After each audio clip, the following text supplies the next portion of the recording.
This is your FBI.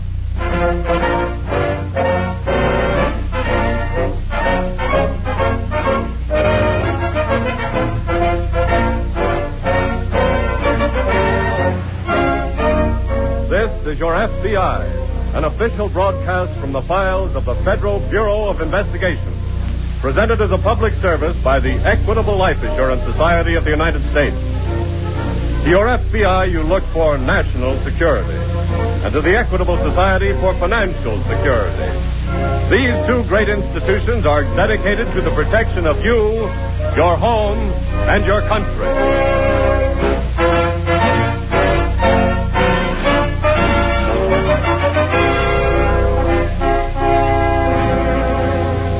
Tonight, the story of a peril to the nation. Escaped prisoners of war.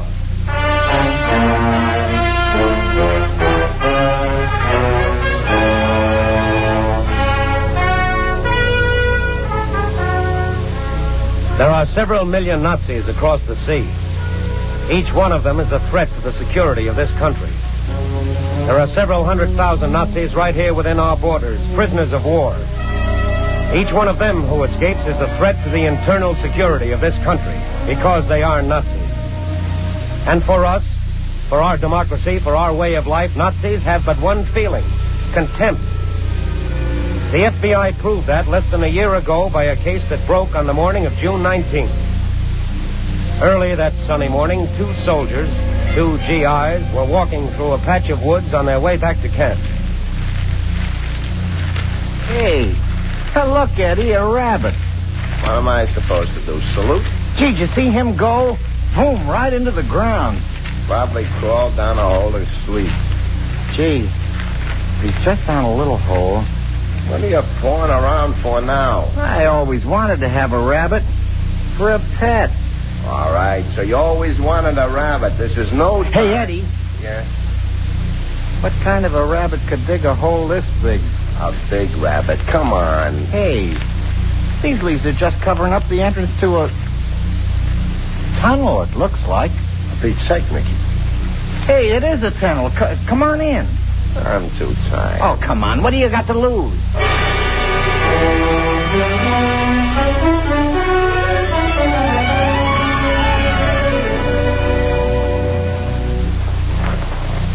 Well, I really am tired. Where's your pioneer spirit? Yeah, where's your rabbit? Don't tell me. What's the matter? It stops here, that's all. Oh, that's great. Now, I suppose we crawl back like a couple of brave pioneers. Hey, wait a second. Help me push this thing up. What thing? The roof here.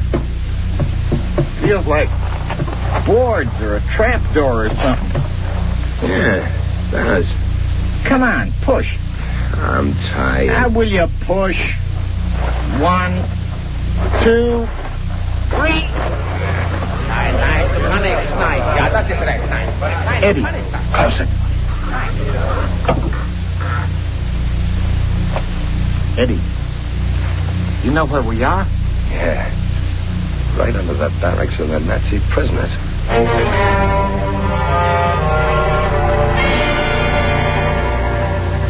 That was on Monday morning, June 19th.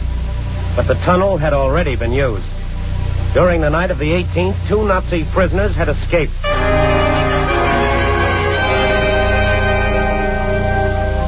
That was in Texas.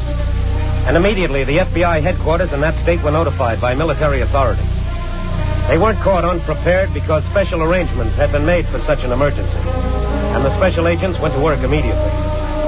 The newspapers, the radio stations, and most important, the local police at Dallas and Fort Worth were notified and given detailed descriptions of the two men. The police radioed warnings to all sheriffs and all peace officers, and broadcasts were also sent out over the Texas State Patrol's network. By late afternoon, the FBI was busy checking the dozens and dozens of reports which kept coming in. Dean speaking. Yes? Yes. Yes, okay. Thanks a lot, Sheriff. All right. Well, that's another lead gone, Phil.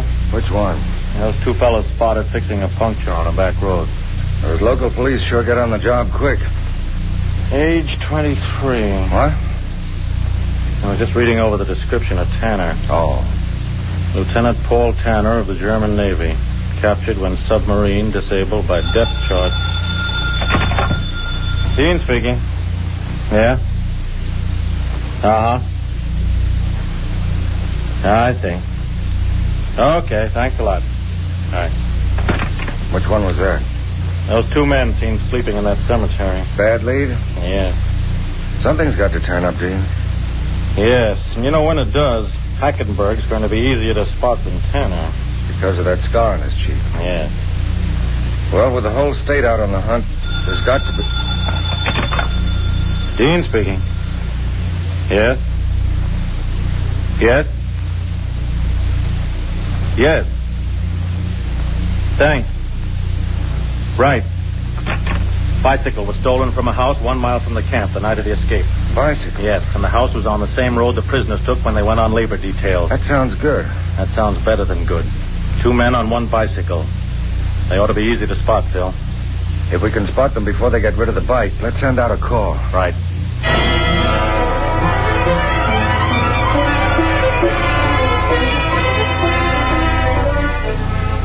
Late that afternoon, a truck driver reported seeing 2 men on a bicycle on the night of the escape. An hour later came another call. A farmer had seen 2 men on a bicycle the morning after the escape. Then there were no more calls, no more reports. The search was intensified, but by 1 o'clock on the morning of the 20th, the 2 Nazis and the bicycle seemed to have disappeared, seemed to have vanished completely. Where were they? At that moment, at 1 o'clock on the morning of June 20th, they were sitting in a diner. Dressed in blue jeans and khaki shirts, drinking coffee, 2 escaped Nazis were sitting in an all-night diner in a small town in Texas, USA. You boys want anything with that coffee? No, thanks. You ain't from around here, are you? No. Just passing through. Yes. Where you heading? East. East, huh? I know somebody's going east. Maybe we will have something else. Do you have any pie? Sure, what kind you want? Oh, anything that's good. You pick it out. You trust me. Sure.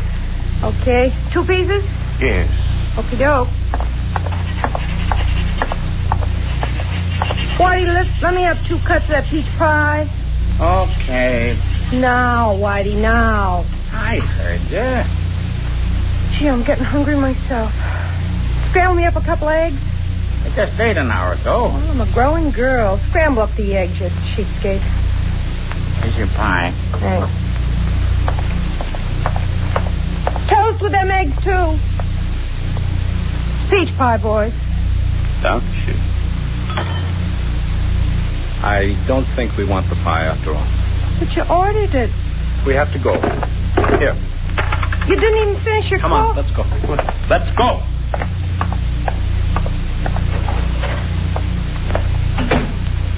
Oh. Good night. Huh?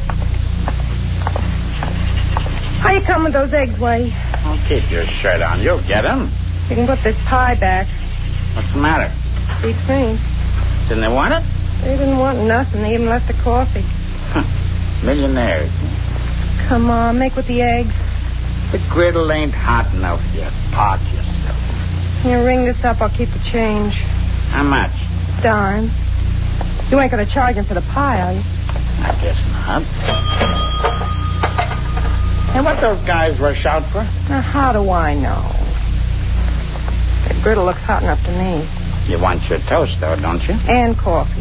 How about a steak, too, Your Highness? Ha ha. Very funny. Whitey, Yeah? what's Tonkashin mean? Huh? Tonkashin or Tonkashine? What? One of those fellows said it to me when I brought him the pie.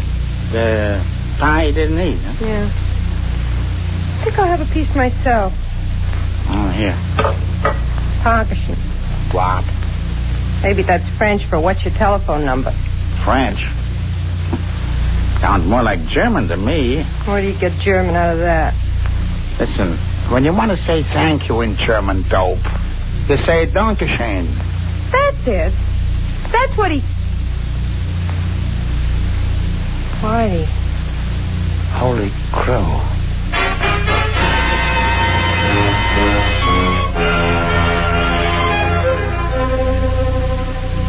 That diner was in a small town. But even the smallest town has more than one road leading out of it. And it's never long before a road branches into other roads, into a network of roads, into highways. As soon as the telephone call came in from the diner, the FBI and the local police drove out after the two men on the bicycle, after the escaped Nazi prisoners. They tried to cover all roads. They kept in touch with each other by radio. And they drove fast because they realized that even on a bicycle, a man can make time if he's desperate. Where are we now, Dean? About 20 miles outside of Vancourt. Must be awfully strong. Huh? Who? Whoever's peddling that bike. Get this far so fast. And with a passenger. Yeah, if they're still using the bike. Or if they haven't ducked off into a field. Well, if they have, we should be able to catch them in the morning. The whole area's been alerted. They managed to disappear completely for at least 24 hours so far. I know, Phil, but if we... That is a bicycle, isn't it? Looks like it from here. You have your gun ready? Yes. Dean, do you see anybody on the handlebars? No. Don't tell me it's going to be a farmer out for a joyride. At this hour of the morning? Say. Huh? Pull over to the side there. Where are you going, mister? Vancourt. What for? Why do you want to know? We're federal officers. What's your name? Frank Johnson. Isn't it kind of late to be out for a ride, Mr. Johnson? Oh, my sister just had a baby. I rode over to see her. Oh, from where? Vancourt. You live there? Yes. Can we see your draft card, please? I'm sorry I forgot it. You know how it is when you get a call that the baby... What's the matter? Where'd you get that scar on your cheek? Germany. Where's Lieutenant Tanner? I really could not say, but probably very well taken care of. What do you mean? Americans are extremely hospitable and just as stupid. I think you'd better get in the car, Hackenberg. Captain Hockenberg. Captain Hockenberg. Thank you, Sheriff.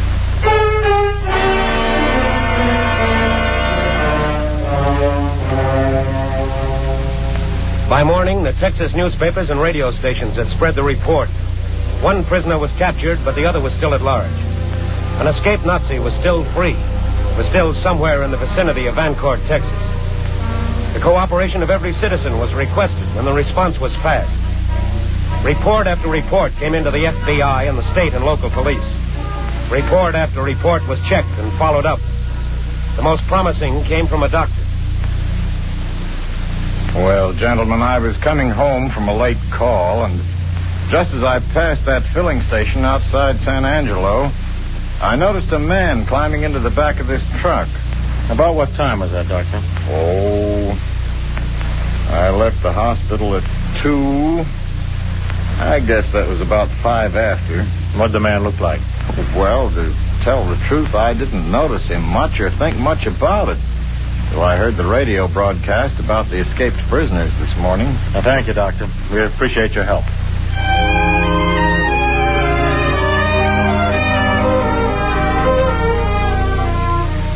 That doesn't sound like much help. It doesn't even sound like a real clue. But the FBI checks everything, every report. Special agents immediately called the owner of the San Angelo filling station. He remembered selling gas to a truck driver a little after 2 in the morning before. But he'd only seen one man on the truck. From the gas coupon, the agents learned the license number of the truck. From the license registration, they learned the name and address of the owner. And then they went to him to see what they could learn from the truck itself. You can see for yourself if I'm here fixing a blowout like I was. Anybody could hop on the back without me seeing them. Would be pretty easy, don't you think, Dean? Well, let's see if there's anything in the back to prove that Nazi was riding with you. Well, what you looking for? Oh, lots of things. Fingerprint? Yep. But with all this cloth back here, I doubt if we'll find any surfaces too soft. Phil, you have your flashlight? Sure. Shine it over here, will you? That your hatchet, Mr. Lang? Yeah. Use it to open crates. You mind if we borrow it to send to our laboratory for a fingerprint check? No, sir. It's all... Hey. What? Well, that Nancy could have been riding the back of my truck and picked up my hatchet. Hey, I had a pretty narrow escape. We don't know yet whether he was the one. Even so... Wait a minute. Shine that flash over here, Phil. Fine. Oh, this may be something. That? Sure. Why, that's just a little piece of thread. Here's an envelope for it, Dean. Thanks. This little piece of thread, Mr. Lang, is going to take a long trip to our laboratory in Washington. What for? They'll find out what kind of a shirt it came from. And I got a hunch it came from the kind of shirt worn by prisoners of war.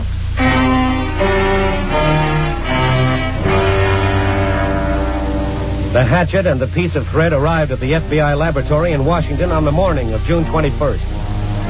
That afternoon, the result of the examination was teletyped to special agents in Texas. From a small piece of thread, from one fingerprint on the blade of a hatchet, there was proof, conclusive proof, that the hitchhiker on the back of the truck had been Lieutenant Paul Tanner of the German Navy. But where had he gone? Where was he now? An escaped prisoner of war, a Nazi, was still at large in the state of Texas.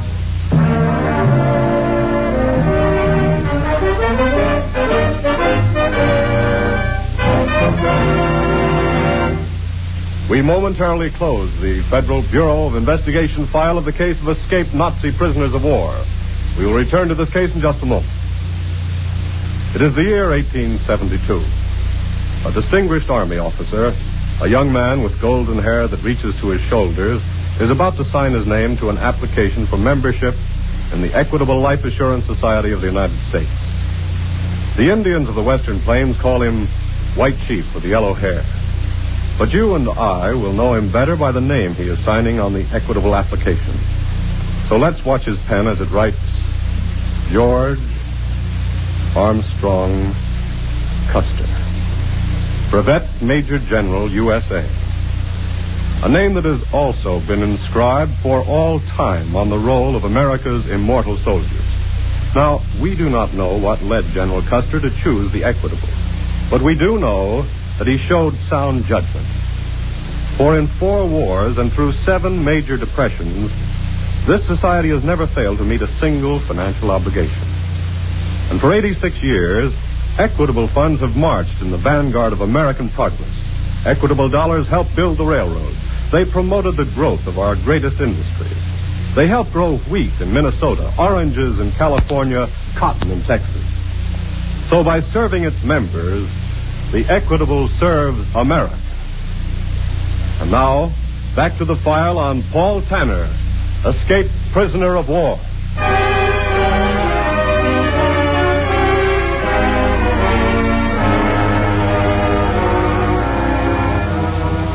When a convict escapes jail or when a Nazi escapes prison camp, it is fairly easy to catch him during the first 2 or 3 days because the trail is fresh.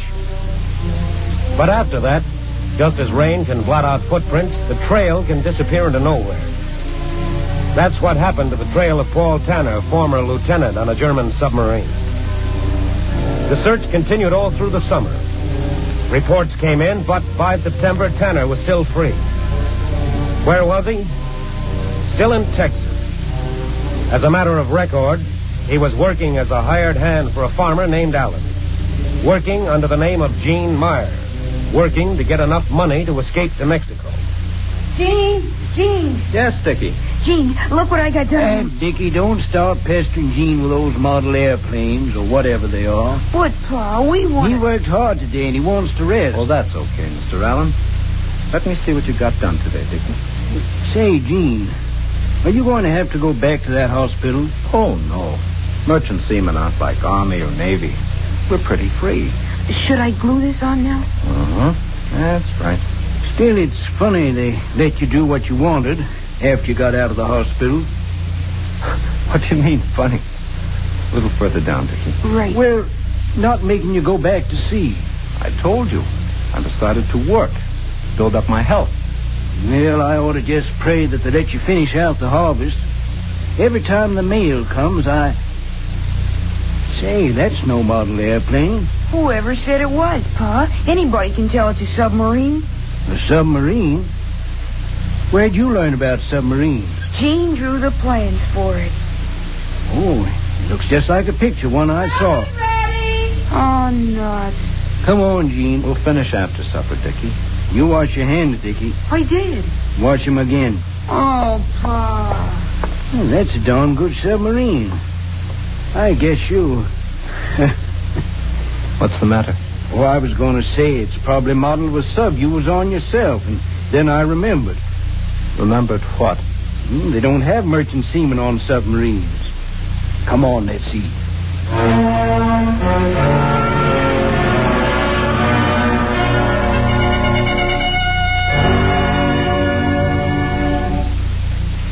Sit down, Mr. Allen. Oh, thank you, sir. Sheriff Ulster said you might have some information for me. Well, I don't know for sure, sir, but I think my hired hand's that Nazi prisoner you've been looking for. What makes you think so?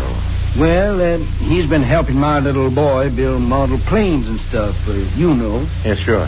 Last night I got a look at something they were making. It was from some plans this fella drew. And you know what the darn thing was? A submarine.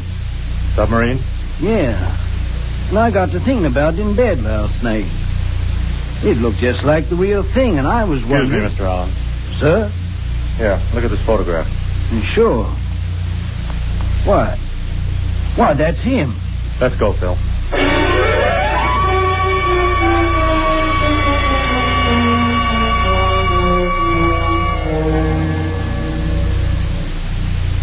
Is this his room, Mr. Allen? Yes, sir. Where is he now? Well, I left him cutting hay down near the river bottom. I think I'll go over there. Right, Phil. Doesn't have much stuff of his own, does he? No, nothing you don't see, except that little zipper bag there. Let's have a look at it. Sure. Here you are. Huh. I wonder where he picked this up. It doesn't seem to be... What is it? Something in the lining here. A book. It's a diary. June 20th. We had a close call today. H completely forgot himself in a restaurant. He sure did. I am a soldier of the Reich, and I must get back to the fatherland. Did he write that junk? It's not junk to him, but to people like him, Mr. Allen. That's something a lot of us don't realize. Listen to this. These Americans are stupid fools. This miserable country will cry for help when the Fuhrer lets loose his secret weapons, and I will be there to help him. That fella's crazy. Well, he's a Nazi. Dean. Yes? He's gone. What? Not a sign of him in the field. He was there when I left. Did he see you go? Sure. Did he ask why you were going? I said for supplies. Guess he knew you didn't go to town often and got suspicious. He must have cleared out right after Mr. Allen did. Why? There was a jug of water next to the mower, and it's full to the top. But where did he go? I don't know where he went, but I know where he was heading. Where? Galveston. He's got it in his diary. $30 more, and I'm ready to leave for Galveston, then Mexico. I guess he didn't wait for his $30. Mr. Allen, that river down there. Oh, we'd take you to Galveston, all right. Once I rode there, me and Dickie and... Rode there in what? An old flat bottom I have. Did you have it beached right near the hayfield? Yeah. I followed some footprints down there. Your boat's gone, Mr. Allen. And that Nazi in it? Yes. And if he gets to Galveston... Mr. Allen, I don't think he will.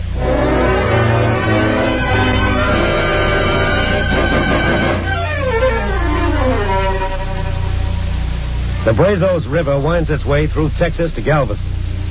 And along its banks are reeds, tall grass, foliage thick enough to hide a man in a flat-bottomed boat.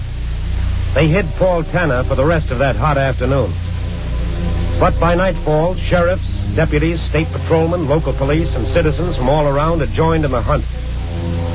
By nightfall, FBI agents were in planes and motorboats watching the river and keeping contact with each other by walkie-talkie radios. By nightfall, there was a moon. A bright moon that stripped the river of shadows and made it a clear field of vision for a plane flying above.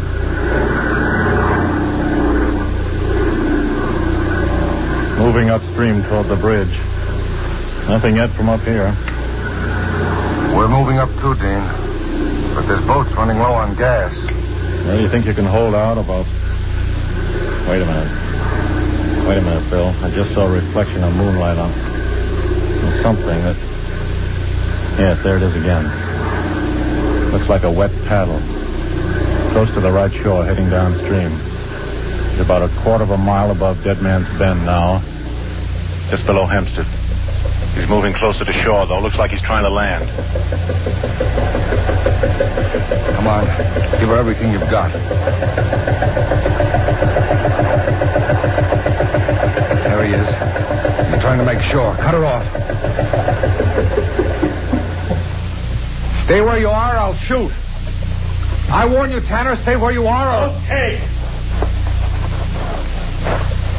Come on, jump aboard. Well, you led us a fine chase. Who's in command here? In command? Yes. I am. Heil Hitler.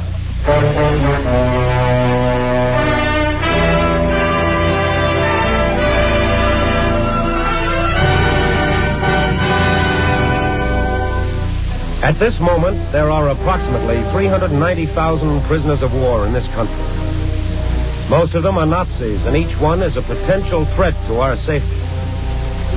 Alert citizens and cooperative law enforcement officers have aided your FBI in the quick apprehension of escaped prisoners of war before they could commit Army acts of sabotage.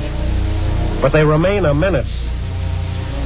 Any information on an escaped prisoner should be reported immediately to the FBI. A Nazi may have been a prisoner in this country for a year or for 2 years. He may have had a chance to learn something about us, about our democracy, about our way of life. Don't think, however, that his objective has changed. It hasn't. He is still a threat to our security, still a menace, because he is still a Nazi.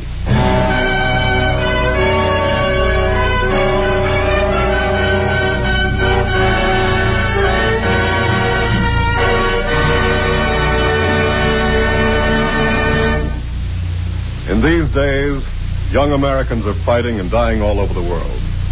So the question, what are you doing here at home to help win the war, is one that deserves a straightforward answer from every American citizen, from every American organization. Members of the Equitable Life Assurance Society of the United States may take pride in their society's answer to that question. In the Equitable Service flag are 2015 stars. Here at home, Equitable agents and employees are backing up their fellow workers in the fighting forces by selling thousands of war bonds in every drive, by giving hundreds of blood donations, and by performing all the other services that are expected of patriotic citizens in wartime. Of the funds that have been entrusted to the Equitable Society by its members, 44% has been invested in government bonds. In both the 5th and 6th war loan drives, the Equitable made the largest single subscription, each subscription amounting to $500 million. In wartime, Equitable dollars are fighting dollars, and at all times they are security dollars for you, your home, and your country.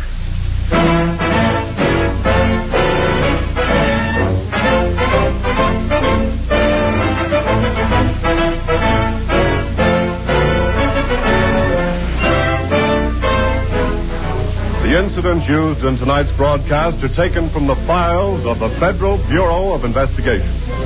However, all names used are fictitious, and any similarity thereof to the names of persons living or dead is accidental.